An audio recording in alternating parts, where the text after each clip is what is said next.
The renewed mind is the key to the power that we need. The world is gonna see that it's Christ in me. The renewed mind is the key to the power that we need. It's the only way to be strong in victory. God has clothed us with his righteousness and power, and we live for him in our daytime and hour. We can stand upon the greatness of his word and proclaim the truth. We're gonna make it heard. We've got all the potential power God could ever give. Now we stand up on our legal rights and boldly make them live. The renewed mind is the key to the power that we need. The world is gonna see that it's Christ in me. The renewed mind is the key to the power that we need. It's the only way to be strong in victory. We can claim the rights that God gave you and me. We can live above all principality. As we move with God, his power lies within, giving us the strength to conquer and to win. We've got all the enablements his love and grace provide. Now we put that truth within our hearts and walk with all God's might.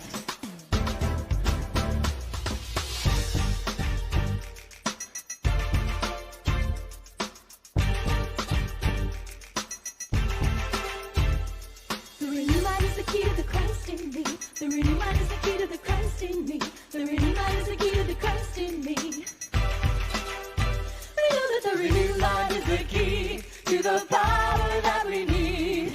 The world is gonna see that it's Christ in me. We know that the renewed mind is the key to the power that we need. It's the only way to be strong in victory. The renewed mind is the key to the Christ in me. The renewed mind is the key to the Christ in me. The renewed mind is the key to the Christ in me.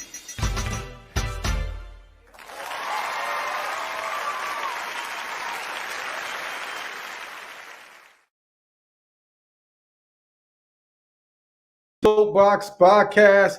I'm your host, TJ Legacy, and of course, ladies and gentlemen, the good bishop is here.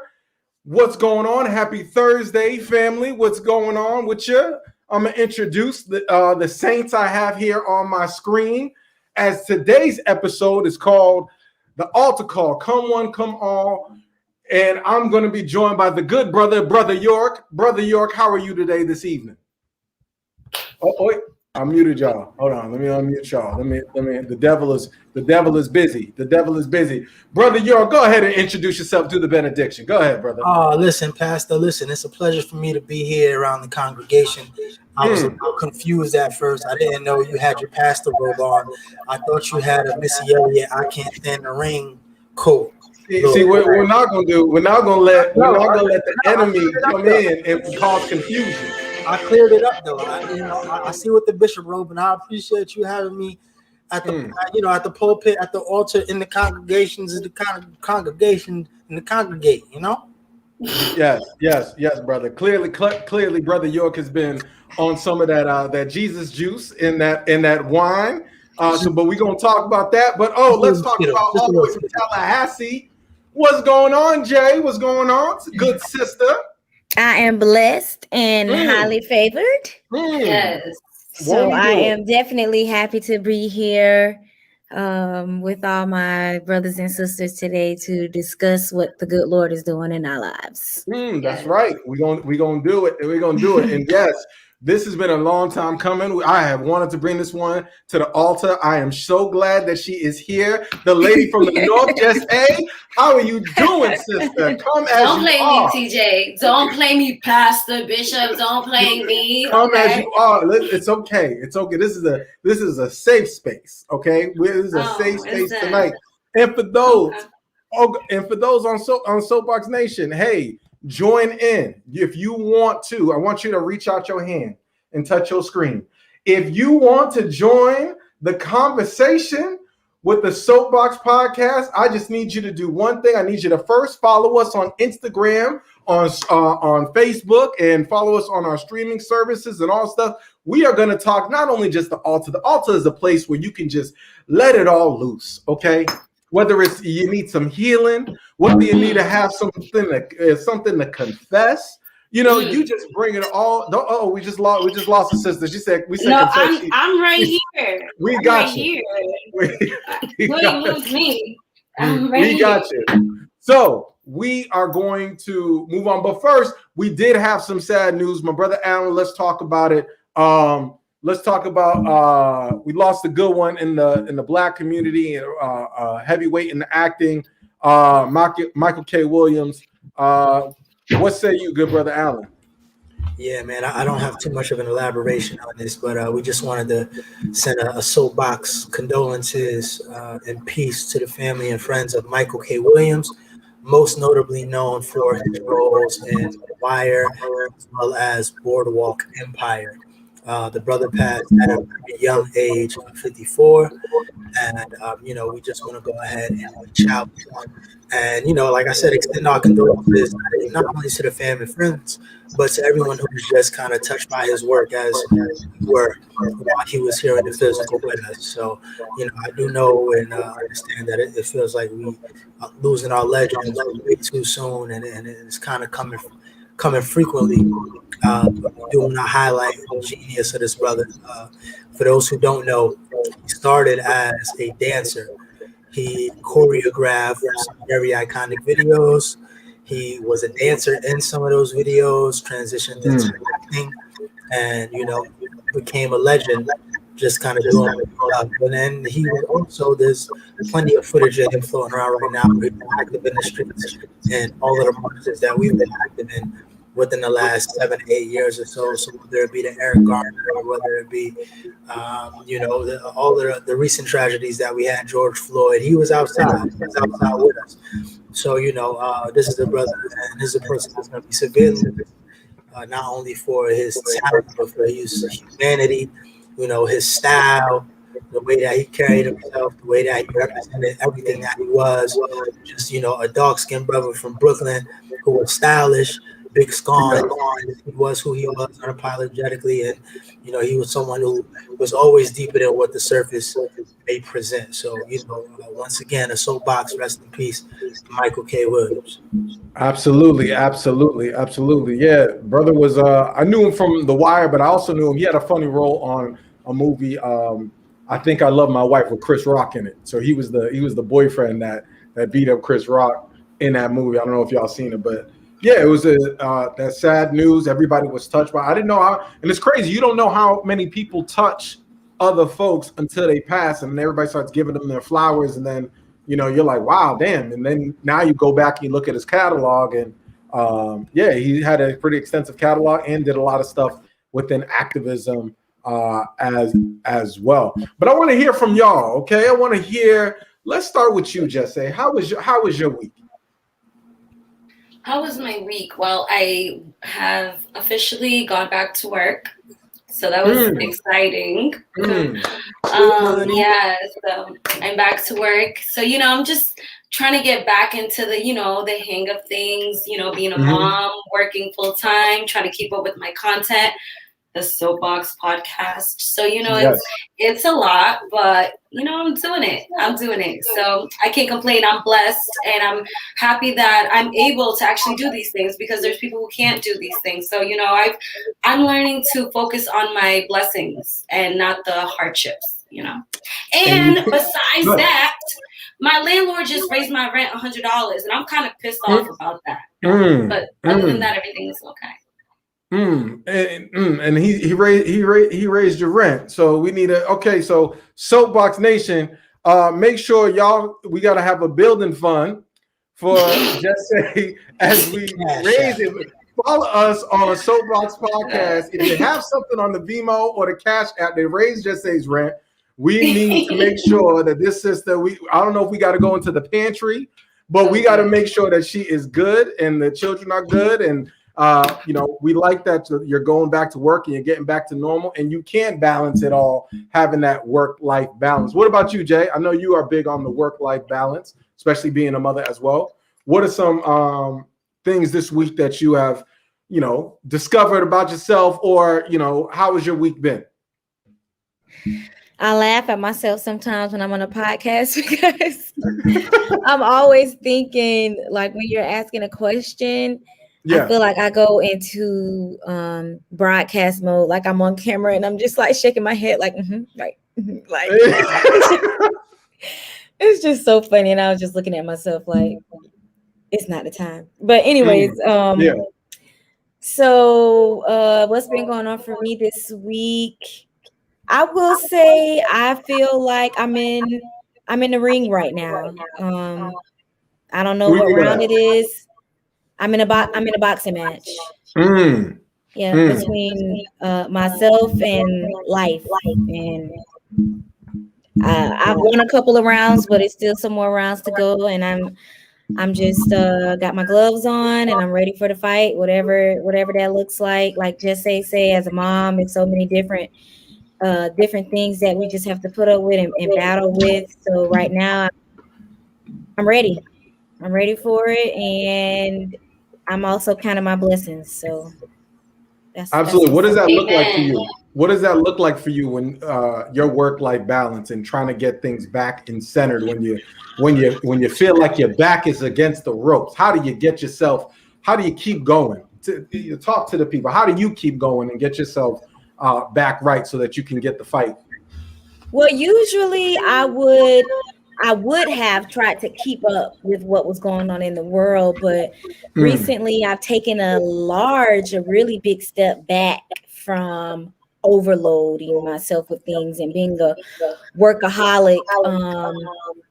I just realized that my life everything in my life was at the top of my pyramid. The job, what I do on the side, my kids, my relationship, and I had nothing else like to follow to the bottom of the pyramid.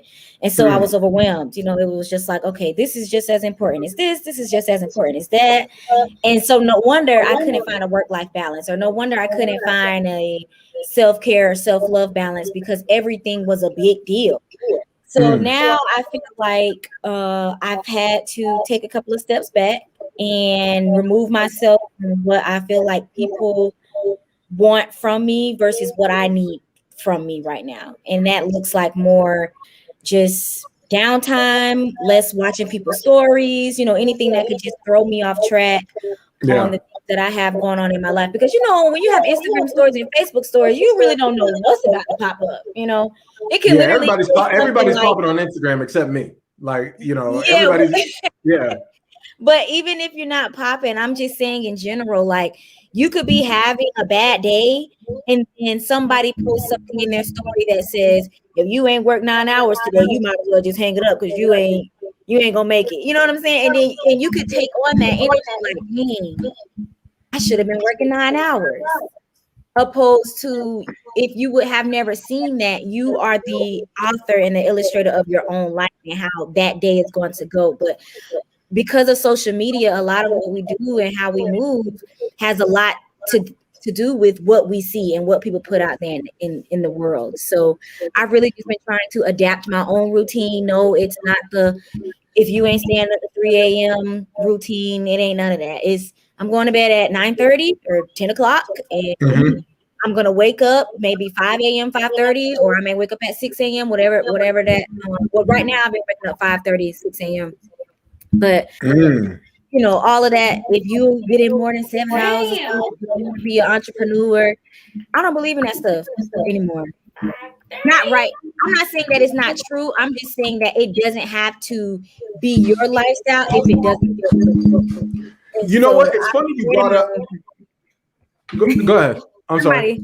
Time to get off social media. Seriously, like you have to at some point, not necessarily get off, because a lot of people make money through social media. So you have to find other avenues, hire some people to do the work for you. I've done that, and that has worked successfully for me. And Go ahead, TJ, because I started to lose my train of thought. No, I was going to segue to Alan because it's like, I think you said something very profound that I think a lot of people who need healing, and we were giving healing energy today at the altar call. Sometimes you got to use, brothers and sisters. Sometimes you got to use that unfollow button to protect your energy. Can we talk about that for a second? Mm-hmm. You got to use the unfollow button. So many times we get wrapped up in what other people are doing in their lives that we forget to embrace the beauty that we have in our own. Can I get an amen today? We forget Amen. that when we're looking at all the cars and the girls with the thirst traps in the water that's glistening on their body when they at the beach. I'm just saying this is what I've seen some, what people tell me. Sometimes you got to unfollow those things. So I'm going to pass it to the good brother York. How do you protect your energy on social media and get yourself centered with your work-life balance, brother? Because I know you really know how to your work, but how do you do the balance? And I know you had a post on your IG that was like, yo, I miss a few things because you've been working since the whole pandemic. Yeah. I mean, to be honest, I think my balance is very, very structured. And so with me, it's like I've made sure, especially during the pandemic, I've had hobbies that are like kind of mind, body, and soul, right? So, with me implementing, making sure I read a book a month is, to feed my mind, to make sure I'm in the gym, at least 3 or 4 times a week to feed the body. And then, of course, going to work, that's just paying the bills is just to make sure I'm hitting those check boxes. Those are just the minimum check boxes for me. I mean, I feel like I have a lot more to go in regards to carving out time for my extracurricular activities, whether it be music. I do think that Soapboxx, since we are so structured and we're so focused, has been a great outlet for my creativity. But I do think that there's a little bit more that I can explore in that regards. But for me, it's like, as long as I know that I'm just not, working and going to sleep, I've made a conscious decision to implement those things. Like I said, going to the gym and reading, but I have a lot more to go. I mean, in regards to social media, I mean, I kind of treat it like I do real life. Like, a lot of things are very interested to look at, but I don't even have a lot of opinions on things because I've always told myself,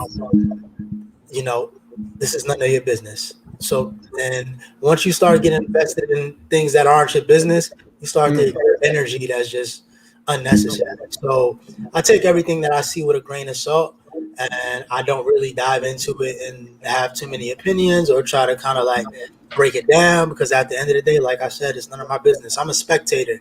I'm on the sideline. So unless I'm actively involved in it, I treat it like TV. It's a half hour. Cool. I treat a swipe like a half hour. You leave that swipe where it is after you move on. You brought up a good point, and I want to talk to people. I want to talk to Soapboxx Nation. And Soapboxx Nation, please, if you want to pop up and you need healing, you want to talk, you want to have a confession, all right, you can pop up. Just click the link and pull up on this Soapboxx podcast, and we will talk to you. But you did bring up something about not just about other people's problems, right? I believe the OPP, other people's problem. Yeah. How many times, and I want everybody to ask themselves, whether it's you're listening, whether you're watching, or on my co-host, it's like, who is depositing into you? Because I think a lot of times when we go through life, a lot of people making withdrawals. You know what I'm saying? A lot of people making withdrawals. Can you help me? Can you help me with this? Can I talk to you with this? Can I borrow something? Can I get a good word? Can you work on this for me? Can I be an outlet to you? Right? A lot of people are making deposits. Yes, brother. I said yes. I said a lot of people making deposits. He says, pause. It's okay. We are a safe space, brother. It is okay. It is okay. But how many people, if you have people who is pouring into you, and I want people to really think about that, because as we get into the holiday season, I believe this is Suicide Awareness Month. We got to make sure that we're not pouring so much into other people that we are neglecting ourselves, right? And I'm a big component of that. This week I had some challenges, and I was like, wait a minute. I had to sit back. At the end of the day, I was exhausted, right? I was really exhausted, and then I realized none of the things that were exhausting me were actually my problems. It was me trying to be a fixer, and sometimes we in life can just go around just trying to play whack-a-mole. Y'all ever play whack-a-mole at Chuck E. Cheese? Yep. Where you just hitting on the problem, and all you doing is really exhausting yourself, and you get about 4 tickets. No matter how good you do, they always just giving you 4 tickets at the whack-a-mole game. So sometimes you really gotta take that pause off of social media and that step back. What about you, Jesse? Do you feel No, like No, I completely agree. Like me personally, like when I create like my content, like people are always like, oh, when are you gonna post a new video? When are you gonna post a new video?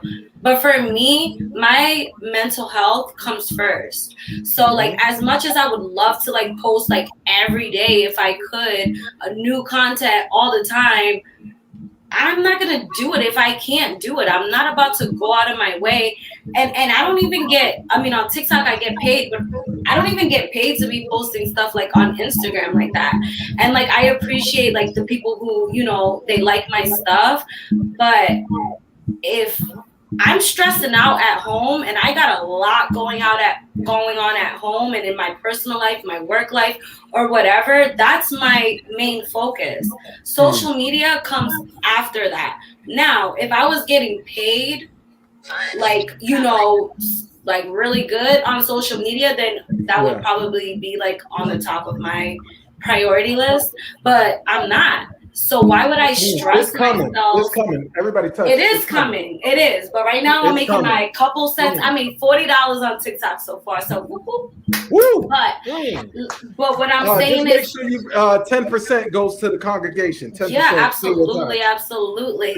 But what I'm saying is that my mental health comes first. And I'm a mother, so that comes first. I have to make sure my kids are all set. And I have to make sure my work life is all set, and then I can like, you know, post content. So whenever you see me like posting stuff, just know it's because I have that little bit of time that I can do that, you know. But I like what Jay said, because sometimes taking a break from social media is super important. Like you need that, like, what is it? What's the word I'm looking for? Come on, rejuvenation. Yeah, like you just need to like recharge. You just need to take a break and like focus on your present, like what's in front of you. And it's hard because me personally, like I pick up my phone and like I have like a ritual. I go through my emails, I go through social media, I go through my text messages, and it's like it's bad because it's like I'm kind of addicted in a sense. It's weird. Like I feel like I have to check my social media. I don't know. But yeah, definitely taking a break from it, especially like as a creator, I will say when you start to compare yourself to other creators, that can be really not healthy at all. Like at all.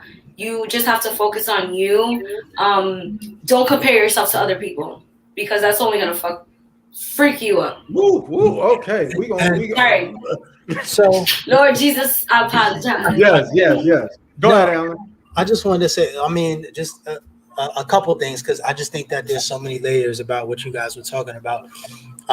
First, I guess I'll go with the most recent, like what Jesse was talking about in regards to, you know, people hitting her up and asking her for content and, you know, kind of just being on her. And then, you know, she's a human. She's not a machine. I think that a lot of times creators are looked at as service workers. Like they are here to present a service, an entertainment to their audience. So the audience only necessarily, they don't see their day-to-day. They don't see almost the humanity in them because they are only in their life literally to serve a purpose, to entertain.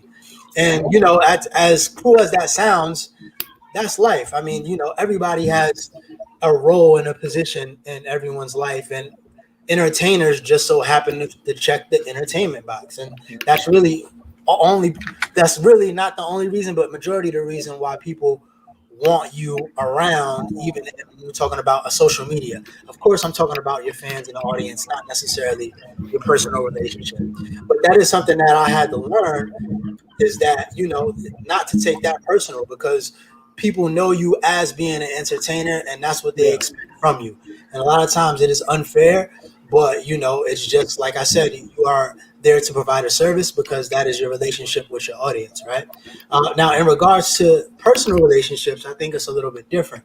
I think a lot of times, and I'm probably in a minority in this, but the whole phrase like, who checks on the person who's checking on everyone else, and I'm be honest, I kind of hate that, because like the people who are saying that and feel as if they're the person that people come to all of the time, but they feel as if they can't go to anyone else. A lot of times I felt that those people are not comfortable going to anyone else. So they kind of victimize themselves as being some sort of punching bag or some sort of therapist when they're not even open or receptive to a reciprocal relationship. So, at some point they just start to kind of loathe and feel like they're being used, and that's not necessarily there's of course a small portion of that is accurate, because people once people know that you're able to speak with them, you do become reliable to them, and a lot of times it does feel like using, but you also have to take your mental health into accountability. So if you feel like you're a lot of things on one-sided, but you haven't made yourself vulnerable enough to receive the service that you're giving, then you have to take accountability that a part of that is your fault, and not your fault just for being available, but for not being available in a reverse position. So, I think it's always good to kind of like see both sides of the spectrum, and to make sure before you kind of like, self-loathe, to make sure you are available for the type of service that you complain that you're not necessarily getting. Now, of course, if it's not, and a person is just abusing you for, your support and your morality, and they're not there, of course, I do think a little bit of part of that is because that person may know that they're not in a mental space to accept whatever mental burden or issue that you may want to bring onto them, as you may be in the reverse. And I also don't think that that's necessarily a problem all of the time, though it may sound selfish. I think everybody has to kind of find their boundaries. And so that's just what I want to encourage people to do. Find your boundaries in both ways, and just look at the intent, and just make sure you're doing whatever you can to get what you need to get out of other people. Just because, they're going to get what they need from you. So make sure you're a little selfish. No, absolutely. You can't neglect. We talked about not neglecting ourselves. I want to say, ladies, are y'all unmuted? Can y'all unmute? Can y'all unmute yourselves? Okay, so y'all good. I wanted to make sure that y'all voices, we want to make sure that this is an inclusive space, and that y'all voices work, because we're having some technical difficulties. So as long as we have our ladies here with us, and make sure that we can hear y'all sound, y'all can participate. You said a lot, and I mean, trust me, I was definitely one of those people, and sometimes to an extent I still am, as far as like, you do so much for others, and it's not like you're asking for, because I do for you, it's not tit for tat. Because I do for you, I want something in return. But there are times where you're like, damn, my phone don't ring. Why am I paying the cell phone bill? Like, what I'm saying? Besides me doing business, it's like, why, and you're like, damn. And then when you do have people come around, it's like because they want something. But I think it's for me, I had to realize, like, Negro, you got to get a life too. Everybody else is just out there living their life, and so you have to find out what brings you joy, what brings you happiness. And go, and you be busy too, and not be, and not looking at the phone and thinking who ain't called and who that. No, because people, I think, are more. This was more so when I was younger, when you know sometimes friends go apart, the friends that you have in your 20s, in your early 20s, you don't necessarily keep them because people have lives, people get babies, people have jobs, all those type of Sad things. story. Huh? Sad story. Yeah, so these are things. Friends, people separate and go their ways, and sometimes adjusting to that is not easy, right? No. Letting people go is not easy, and not even on some like, hey, we're beefing. It's just on some like, hey, I'll see you down the road type of thing. Yeah, it's just Right. life. Sometimes it's life. no beef. Right. It's no beef. It's just like we just grew apart. Literally. Sometimes that's really all it is. Life just happens. But you did bring up something very interesting, Alan. I wanted to ask everybody and just kind of pose this question. Can you be any good to this world if you don't know your purpose?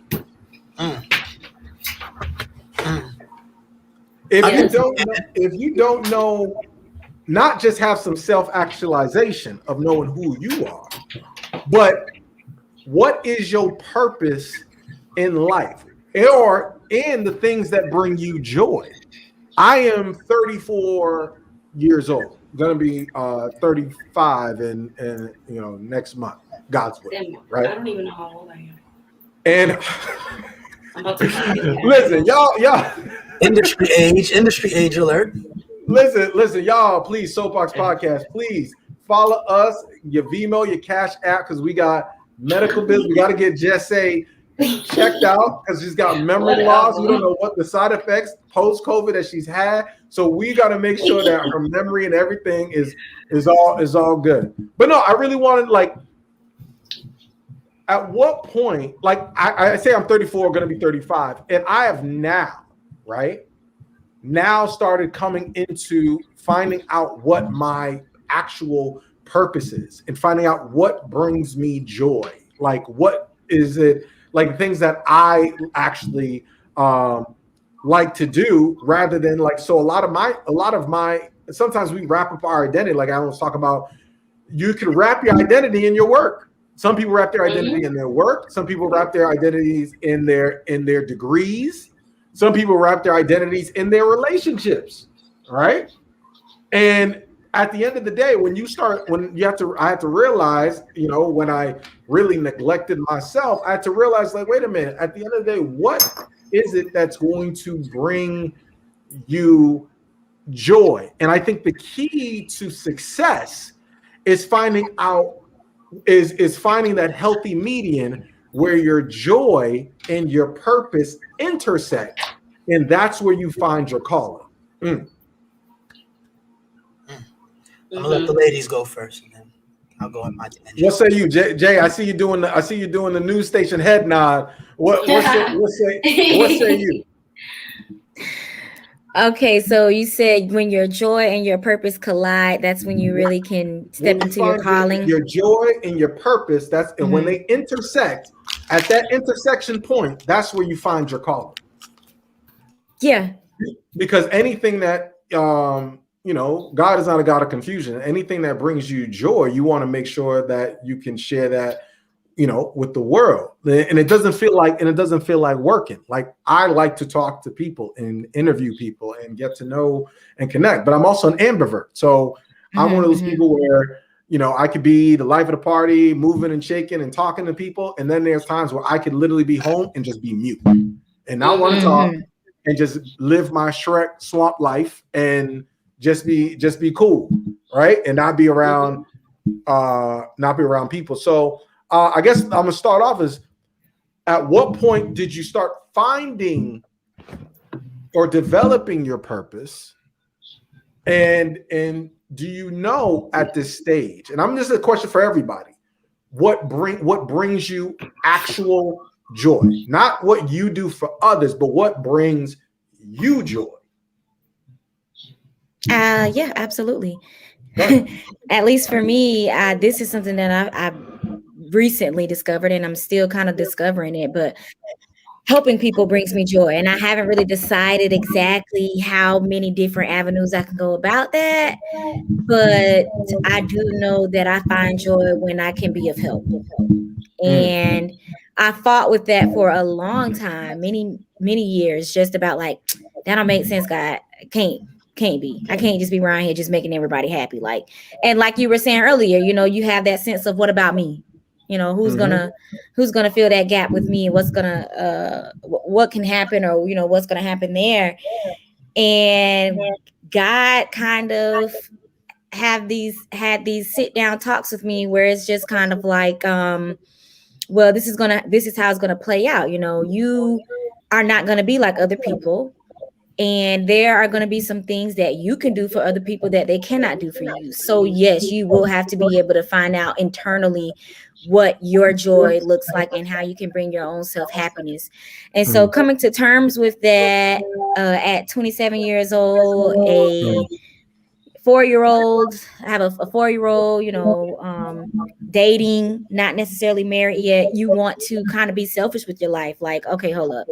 This is not, you know, this not really about to take place. And so I was fighting between what I was called to do and what I felt like I deserved.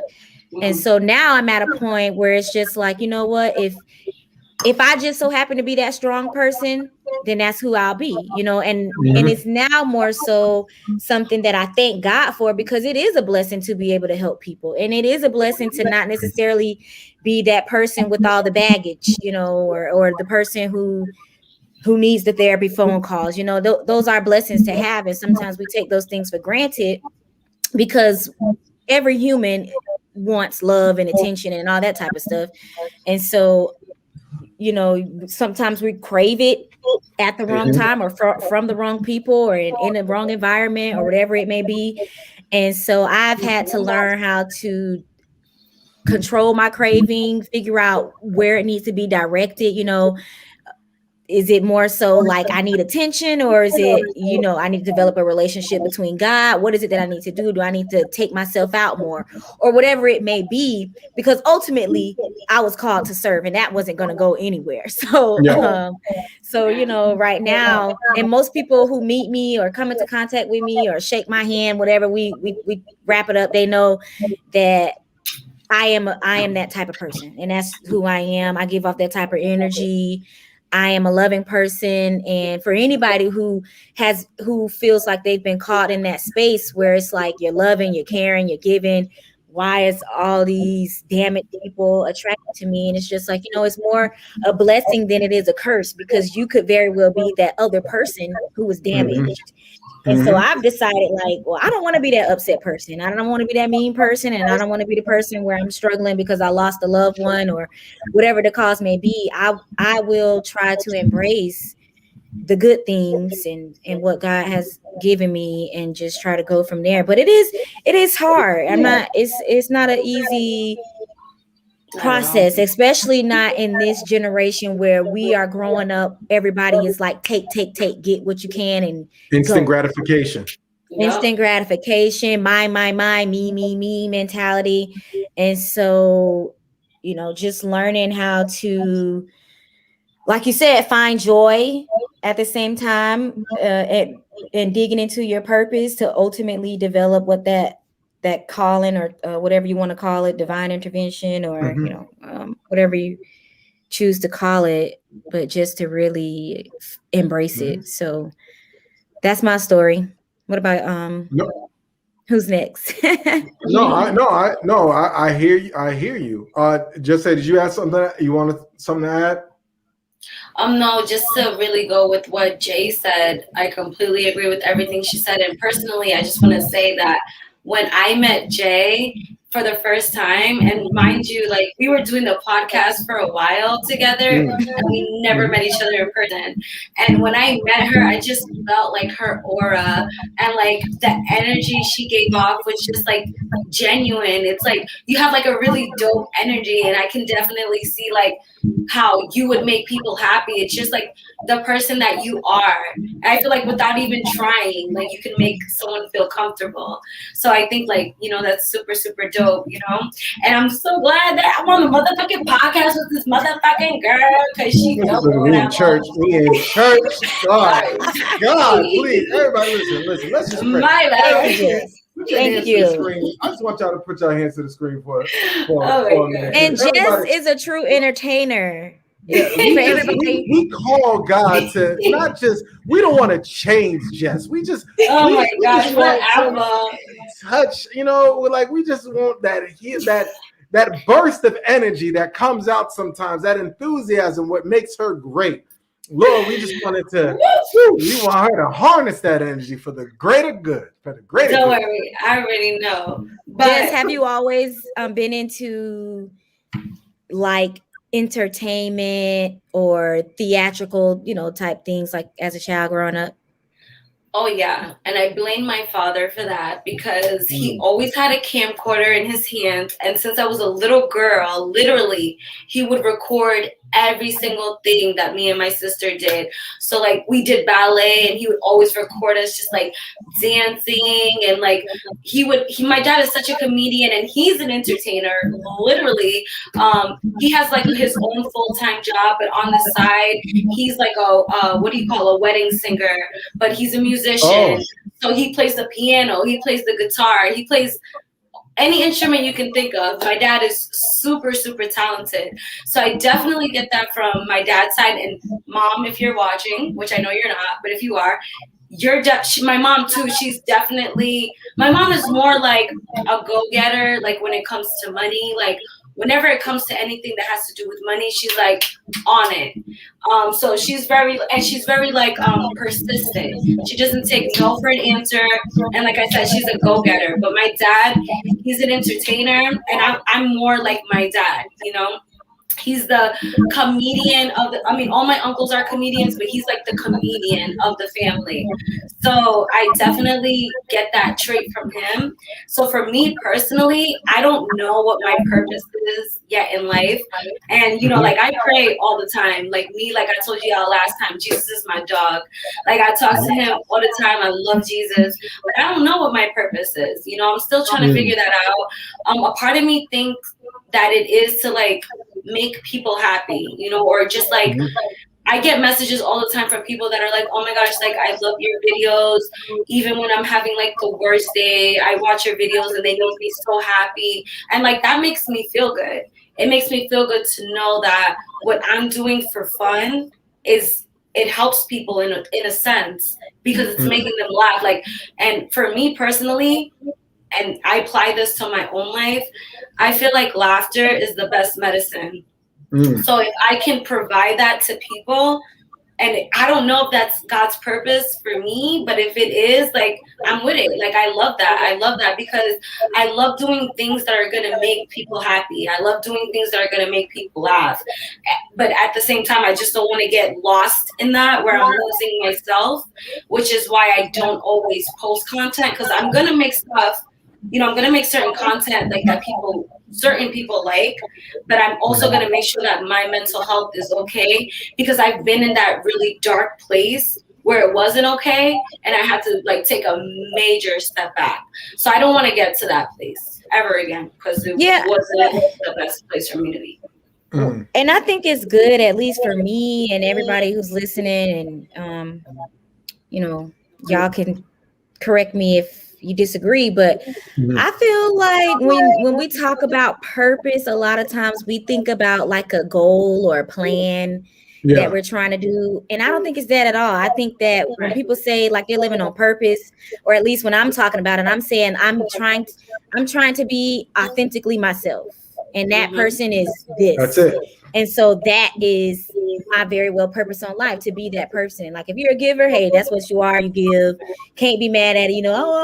I'm always giving. It's like that's who you are, and it's really hard to change that about you. So if you are loving, laughing, you can make people laugh, smile. That's you very well are in your purpose and living it out well. So I just wanted to say that, like, that is. You are in your purpose. You are your purpose, because if you're being authentically yourself, I don't really see what else could need to do, right? Yeah, what else would you need to do? Now if you feel like you've been called to do something else, that's different. But just because you, like, I put on my Instagram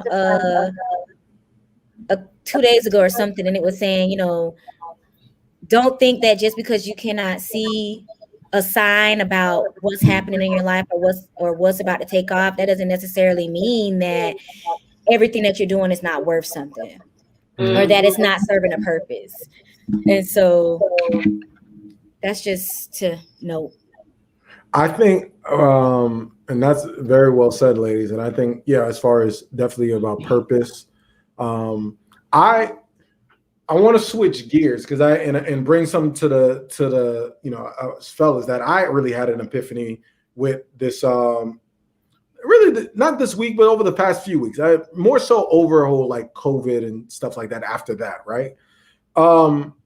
As a man, I'm gonna toss to that out. It's like I had to come to the realization that this manhood thing, right? And manhood is a team sport, but like, I'm still figuring this shit out. And that's what I was, and when Jess said, when you were talking about purpose and not like, hey, I don't know my purpose, it's okay to not know, but it's not okay to not continue to seek knowledge with outside source and within. Right? Amen. Can we get a Amen. Right. Where's the sound effects, CJ? Yeah, like we need, don't worry, this is gonna be a recurring segment. We just testing the waters, but just me. We will have, this is just Sunday. This is Thursday confessionals. We will get the choir and everybody.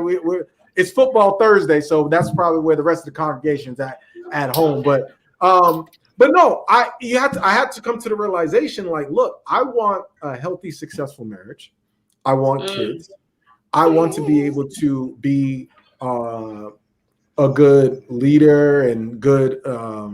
Whether it's a good fiance, good husband, and be a protector provider thing that all men are just like, you're born and it's like, hey, you are supposed to be, as a man, you are supposed to be protector and provider of somebody else. Like, men are just bestowed that, like, you are supposed to have that mantle of responsibility, because it comes to a point, especially men within their 30s. I'm going to toss it to Alan. I don't know if you feel like that. It's like, it comes to a point where potential ain't enough, right? Yeah. And I think men are judged based upon their results. And so you can't keep going through life Absolutely. on some, hey, TJ has the potential to be great.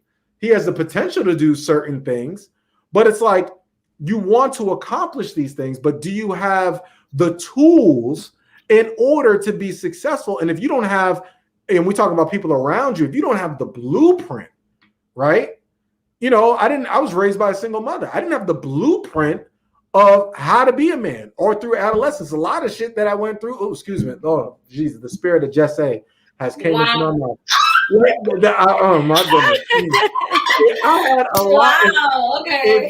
If you have like a lot of things you go through as adolescents, especially as young, adulthood, you go through because you don't have that person like in a scary movie that's telling you, hey, watch out. Don't look around that corner. Don't do this, that, And so I try to do that more so now with my nephew, to like be there and be present, right? But nobody really taught me how to do this or how to be. So it's like you're figuring out as you go. And it's like, if you have someone who's taken a liking to you, or you are dating, and you have to have that protector provider mindset, and you're trying to build with someone, it's like, man, it's really trial by error, and you really don't know if it's going to work. You just have to take a leap on faith. And so I wanted to get Alan's thoughts on that, because that's something that's really been going through my mind as of recently, as far as like, at the end of the day, when it comes to being a man, am I going to be okay? Because you're really just kind of going down this path of trying to keeping your integrity and being consistent. But at the end of the day, you really don't. It's like you wish you had a book to say, hey, is there a manual? There's no manual. You said as a man? Yeah, well, yeah, you just kind of like, when you're talking about taking another steps in your life, or whether it's fatherhood, marriage, relationships, all those things, there's no blueprint, or really even social services more so for men to be successful in trying to accomplish the things that societal norms tell us to accomplish. Alan, what say you? I mean, So it's a couple layers to that, right? So I think we're in a very interesting time, and that everybody is, both men and women are kind of breaking down and reconstructing what the quote unquote gender roles is. We're reevaluating. I feel like our generation is reevaluating what gender roles is from the bottom. We're reevaluating what gender is from the bottom. We're reevaluating everything that that worked up until 1995, essentially, that doesn't work anymore. It doesn't work anymore, and we know that, and we're trying to figure it out. So I do think it's natural for us to kind of strip down everything that we previously knew and want to start over from scratch, because you got to even look at what they were doing, the men in previous generations before us, right? Because I mean, no, we don't have a manual, but even the generations before us, the manual was very simple. You not even go to school. You go ahead and you get a trade to make sure that you have a job that can move over yourself and your family's head. That's it. That was the only manual. They didn't, they weren't big on mental health. They weren't shit. They wasn't even big on, they weren't necessarily big on monogamy. I mean, it was just kind of like, I'm a man, I have a job, my identity is taking care of these four walls and the people who live here, and everything else that comes with it is maybe to the detriment of myself, my mental health, and my family as well. But I'm paying the bills. And so that was the blueprint for probably centuries, right? Yeah. And so now you get to a point in sometime in the 90s, right, that having a job doesn't guarantee you a roof over your head anymore. And so where does your identity go from there, right? Because that's what we had to go off of. I'm a provider, but I'm only a provider because I know a trade. But now a trade doesn't make you a provider. So now everything crumbles. Now the household has to figure out, does a man lose his cachet and his value in society because the housing market has been ruined by capitalists, right? It's not a housing crisis, it's a capitalistic crisis, because there's plenty of houses to go around for everybody. There's plenty of room to go around for everybody, but our trades aren't good enough anymore. So for me, I try not to be too hard on our generation, because I know we're figuring it out from scratch. And what we're doing now is going to set the example of what society is going to be within the next 50 to 100 years. So it's tough, yes, but we're in uncharted territory. So I try to keep that in mind to keep myself sane, even though for me personally, still being a provider is it's a priority of mine before trying to invite someone else into my life, because I always feel like I need to be okay by myself in order to be okay with somebody else. So, I mean, those thoughts still persist, but, I would say to all the brothers out there that everybody's trying to figure it out. Like TJ and I are in our mid-30s, and we came straight off of the era from the civil rights movement to Reconstruction to Jim Crow to cracking the 80s. And like I said, mid-90s, all this shit changed. Everything changed. Everything. From scratch. We damn near build a society from scratch. From the mid-90s. We live in a different time. And we don't know shit. But we gonna figure it out. Oh my God. Everything we do know, we're gonna pass it on. And then that's to me, that's our job. Everything that we don't know, we pass it on, and everything the next generation knows, they pass it on, and then we'll figure it out. Indeed. I want us to. I don't know if y'all hear the faint organ playing, the organ and the pew, and I don't hear it. Just close your eyes. Close your eyes and get in the spirit. Get in the spirit, as they say. we are going to our moral of the story, ladies and gentlemen. As always, Soapboxx Nation, thank you for rocking with us. Make sure that y'all follow us, Soapboxx Podcast, Yes. Soapboxx Podcast with 2X. We appreciate Yes. y'all listening to us and stuff. This is going to be something that I felt like we got a lot out off our chest, a lot of healing that has been taking place, a lot of things that we needed to just release that energy so that we can receive the good energy. So in the spirit of receiving that good energy, we're going to start off with Miss Just Giovanni. And Giovanni, what is your moral of the story? Moral of the story would be to say it with your chest. Hey, say it with your chest. Yep, talk to people when you need to. Say no when you need to. Like Alan said, don't always play the victim. You know, there are people out there who are willing to listen. You just got to be willing to open yourself up. And of course, I would end on making sure that you have a self-care, self-love routine. Follow me on @JustDoingHer official and on @JustGiovanni to just be inspired and see what's up. I talk about a lot of self-love, self-care things for all of you who know, and to the Soapboxx Nation, thanks for supporting me always. Yes.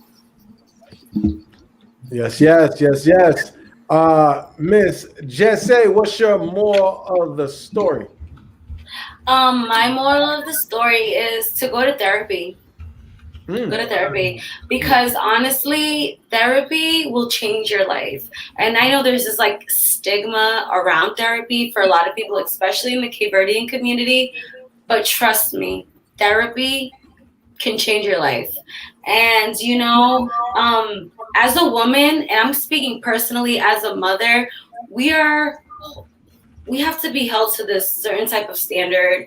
And I recently posted a video on my page, which was in Cape Verdean Creole, but it was basically like, mothers can't be tired.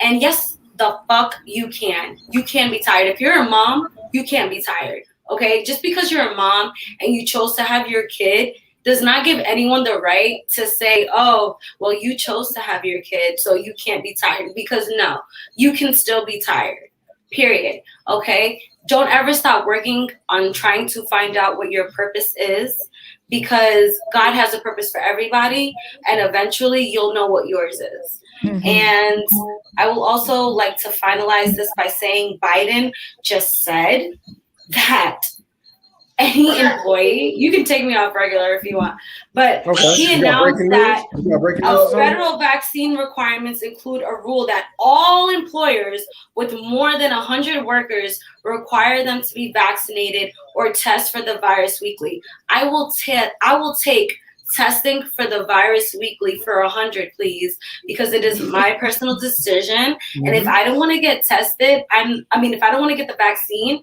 for my personal reasons, I'm sorry, but I'm not going to do it. And like, I respect people who do it, and I respect people who don't do it, but don't force someone to do it if they're not comfortable injecting something into their bodies. Texas already fucked it up with the abortion laws, and now you guys want to say, oh, you have to take it? Pause. Don't do that. But that's my moral of the story. Find your purpose, and I love everybody. I agree with you, and I think your moral of the story was profound. Just to touch on the Biden thing, I haven't read the report, but that's been my stance. Like, hey, free will, like that's the reason why we have this country, and there is free will. But there also, free will doesn't mean freedom of consequences. So if you want to not get the vaccine, which I was on that side where I was like, hey, I'm gonna wait and see. But now if you do want to get the vaccine, that's cool too. Right. But if you're at a workplace, I don't like the rabbit hole of, if you don't get the vaccine, you can't get benefits. If you don't get the vaccine, right, that's crazy. I do believe that if you are at a workplace, you should at least subject yourself to regular testing, because I think that's a healthy care medium. Absolutely. I'm okay with regular testing. I'm okay with wearing my masks. I'm okay with all of that. I'm okay with doing what I need to do, but don't force me to get a vaccine that I don't feel comfortable getting yet. You know what I'm saying? But yeah, go ahead. And you need to make sure that your employer is I mean, you getting tested is something that you should be also getting paid to do. So you should be able to do it on your lunch break or off your lunch break. You know, I'm gonna be 15 minutes late because I gotta get tested. Get tested. Period. I love that, Jake. Thank you. You're gonna get paid to get tested now. You Jed's gonna show up at her job with Starbucks. Talk about I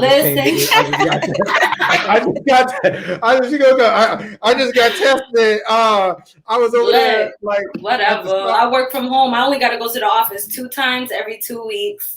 So look at the blessings. I'm not complaining. Exactly. Right. Alan, Brother York, what's your moral of the story? So more of the story. Well, first, I mean, just a little. I'm sure we'll get into it more next week, but I don't know. I mean, jobs are already requiring people to do drug tests, and that's something that doesn't affect anybody but yourself if you're off the dope. So I don't think a vaccine mandate is any more crazier than testing someone for doing drugs in their leisure. But so I think there's a lot worse shit that's going on than that. But like I said, that's a rabbit hole we'll get into another day. However, the more the story for me is, to piggyback off of what Teacher was saying, joy and purpose. I do believe that you can live a fulfilling life without knowing your purpose, because like Toni Morrison said, a lot of people don't remember what you do, but they remember how you made them feel. So a lot of times when people are working hard, they feel like they're not walking in their purpose. They are, and they've touched so many people. And so your life is not a waste if you've touched a lot of people in a great way. But at the same time, at the end of the day, it's about happiness. So if you don't know that you're touching people in a great way, and if you don't know that you're doing these wonderful things, and you're constantly in a state of confusion and not being joyous, then you're not going to enjoy your time. So you have to make sure that you do everything in your power to find your joy and your purpose. Outside of that, wear your mask, pour some hand sanitizer on the greasy palms, and go Bucks tonight. Period. All right. There we go. I'm gonna go ahead and just think we had a visit, but I didn't like how he was. My discernment. My discernment was prickling, and we are closing. But please come back next week. I'll do my moral of the story real quick.